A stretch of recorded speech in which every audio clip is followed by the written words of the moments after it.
ఒక సందర్భంలో జ్ఞాపకం చేస్తాను. ఒక ప్రార్థన మనం విన్నప్పుడు మందిరం విషయంలో, లైఫ్ టెంపుల్ మందిరం విషయంలో కొన్ని ఆత్మల గురించి ప్రార్థన బర్డన్ ఇచ్చినప్పుడు దేవుడు ఒకరోజు నాకు ఎక్కడ తెలియని హృదయంలో ఆవేదన, నా హృదయం నా వల్ల కావట్లేదు. ఒక లైఫ్ టైం అనుకున్నాను, ఇంకా నాకు ప్రాణం పోతుందేమో అనిపించింది. రగిలిపోతుంది, బర్డన్ రగిలిపోతాను. ప్రభు అన్నాడు, ప్రభు ఏంది ఇంత రెస్ట్లెస్ అవుతాను ఏంటి ప్రభు? మోకరించి ప్రాణం చేయాలి. కరెక్ట్గా అదే టైంలో మోకరించి ప్రాణం చేస్తూ ఉన్నాను.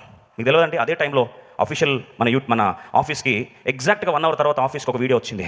బ్రదర్, ఈ టైంలో సూసైడ్ చేసుకోవాలని ప్రయత్నం చేశాను. దేవుడు బర్డన్ ఉత్తగబెట్టాడో, నీకు బర్డన్ తీసుకొస్తున్నాడా? మోకరించి ప్రాణం చేయి. ప్రభా ఏం చేయాలి ప్రభా? అందుకో నేహం ఏం చేస్తున్నట్ట, ఏడ్చి కన్నీళ్ళు పెట్టుకుని ఉపవాసంతో వెంటనే ఏం చేస్తున్నాండి, ప్రార్థన స్టార్ట్ చేశాడు. If you have burden, don't let the burden die. Burden వస్తే, భారం వస్తే అది చచ్చిపోనియద్దు. దేవుడు పెట్టే బర్డన్ అది చరిత్రలు మార్చేస్తుంది. నియమంలో కూడా అది మార్చడం. నీవు చేయొగ్గి నీ నేత్రములు తెరిచి నీ సన్నిధిని దివారాత్రములు నీ దాసులమైన ఇశ్రాయేలు పక్షము నేను చేయి ప్రార్థన అంగీకరించుము. నీకు విరోధంగా పాపం చేసిన ఇశ్రాయేలు కుమారుల దోషం నేను ఒప్పుకొనుచున్నాను. నేను నా తండ్రి వారిని పాపము. బర్డన్ వచ్చేసరికి ప్రార్థిస్తున్నాడు. అసలమోర అంటే విజ్ఞాపన ప్రార్థన చేయు, ప్రార్థన ఏర్పరచుకున్నాడు, ప్రార్థన యాచన చేయడం ఆరంభించాడు. Let me tell you this, genuine burden cannot be satisfied until it is answered. Genuine burden cannot be satisfied until it is answered. జవాబు వచ్చేదాకా నిజమైన భారము ఆగిపోదు. జవాబు వచ్చేదాకా నిజమైన భారము ఆగిపోదు. జవాబు వచ్చేదాకా నిజమైన భారము చల్లారిపోదు.